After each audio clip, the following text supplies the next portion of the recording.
Pemirsa, untuk mengulas fenomena boneka arwah, kami sudah bergabung bersama pengadopsi spirit doll Rizky Nasution. Selamat malam, Mas Rizky. Halo, selamat malam.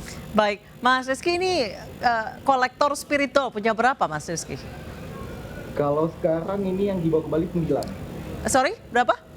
9 anak arwah. 9. Ya.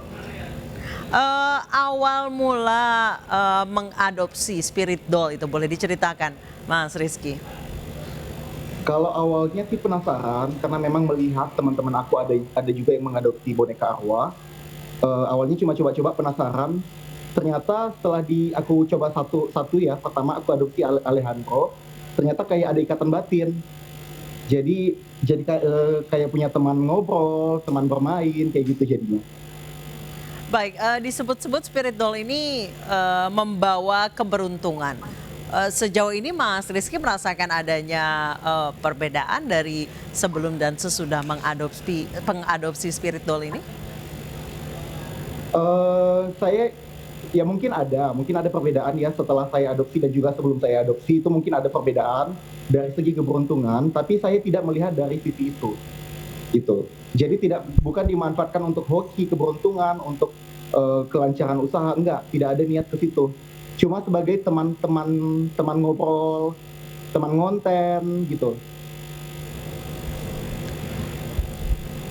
Baik, Mas Rizky kabarnya saat ini sedang liburan bersama spirit dolls yang Mas Rizky miliki? Iya, lagi liburan di Bali. Kita dari tanggal 25 Desember udah liburan di Bali sampai sekarang.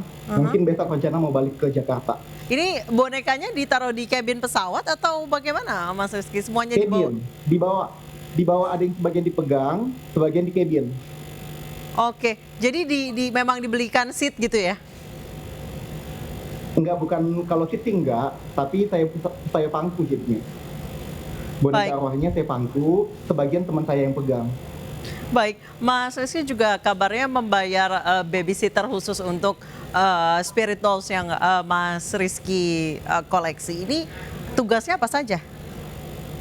Tugasnya menemani mereka, kayak mengajak jalan-jalan, ngajak ngobrol, temani tidur, seperti itu aja sih. Lebih ke menemani aja, sama membantu mendoakan, karena memang niat awalnya ibaratnya untuk membantu mendoakan arwahnya biar kembali ke alamnya gitu. Nah, biar kembali ke Tuhan yang Maha Kuasa.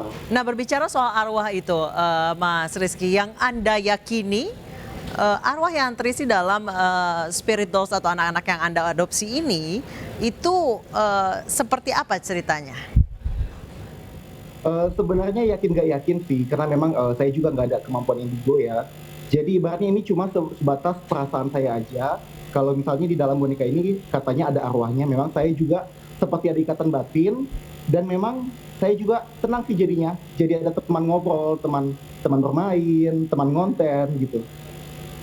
Baik, jadi mereka adalah arwah dari anak-anak atau bayi-bayi yang belum crossover gitu ya, Mas Rizky ya? Iya, katanya belum rest in peace. Oke, pertama kali mendapatkan spirit doll membeli di mana, Mas Rizky? Di Fori Harun. Di mana? Yang Mohon tadi maaf. Disebutkan. Di Fori Harun. Oh, di Fori Harun. Di pelopor boneka arwah, iya. Semua boneka saya adopsi dari Fori Harun. Baik, Fori Harun. Ketika Anda mengadopsi spirit dolls ini, apa yang Fori Harun ceritakan? Siapa arwah yang ada di dalam spirit doll ini? Apakah diceritakan ketika itu? Memang diceritakan riwayatnya ya, itu dicocokkan dulu sama nama lengkap, tanggal lahir, golongan darah, dan juga katanya disesuaikan, cocok nggak dengan misalnya kayak Alejandro, aku disesuaikan dulu sebelum aku adopsi Alejandro, cocok nggak gitu. Memang diceritakan riwayatnya kayak Alejandro ini contohnya balita yang meninggal karena waktu semasa di dalam kandungan itu berusaha diaborsi sama orang tuanya. Jadi semasa hidupnya dari umur 0 sampai 6 tahun Alejandro ini jadi ada cacat jantung gitu. Jadi sakit-sakitan. Oke, Mas Rizky, ada yang mengatakan juga mereka yang mengadopsi spirit dolls ini punya tugas untuk menyelesaikan unfinished business dari arwah yang ada di dalam spirit doll ini. Sejauh ini apa yang sudah Mas Rizky lakukan untuk itu supaya mereka selesai unfinished businessnya kemudian crossing the spirit realm gitu? Jadi rape gitu ya. Lebih ke memberi kasih sayang sih. Jadi saya memang benar-benar menganggap mereka sebagai anak. Jadi memberi kasih sayang, mengajak mereka main-main, jalan-jalan, belanja, jajan gitu. Baik, Mas Rizky tadi Anda mengatakan ini menyewa babysitter sampai 10 juta rupiah per bulannya untuk mengurus anak-anak Mas Rizky. Ini kesulitan nggak untuk mencarinya?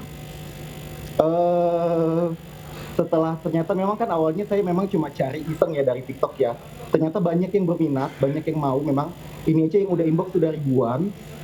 Tapi nanti bakalan saya seleksi mungkin yang terdekat aja atau yang memang bisa merawat ya boneka-boneka ini dan juga menganggap juga sama seperti saya menganggap ini sebagai anaknya mereka juga.